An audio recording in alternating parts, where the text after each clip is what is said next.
Le groupe de travail de semences a réuni les représentants de la Fédération des producteurs de coton, des sociétés cotonnières et des techniciens spécialisés semences de Intercoton. Il ressort de ces 2 jours de travail.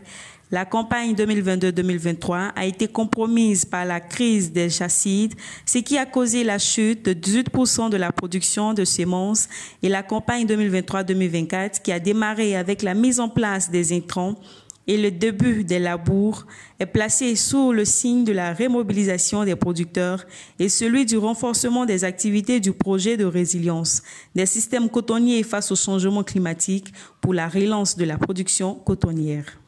Ce qu'on vient de faire nous a montré que, comme toutes les parcelles de production, les parcelles semencières ont également été impactées négativement par les acides.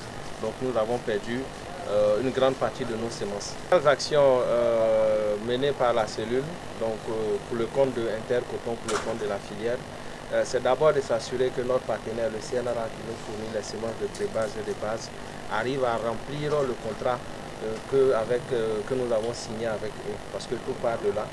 Dans un second temps, c'est de renforcer le suivi des sociétés cotonnières prestataires pour qu'elles puissent également faire remplir leur part du contrat, à savoir produire de la semence en quantité et en qualité, selon les termes de contrat qui ont été signés avec la filière. Il faut dire que lorsque les acides ont apparu au cours de la campagne passée, la production a été fortement impactée.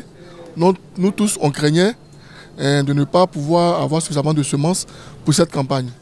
Mon Dieu merci, on s'est rendu compte que certes, la production a légèrement baissé, mais les semences sont de bonne qualité. Et malgré la baisse des semences de première génération, c'est-à-dire R1 et R2, les sociétés cotonnières ont pu produire de la semence de 3e génération pour compenser le manque des semences mutualisées.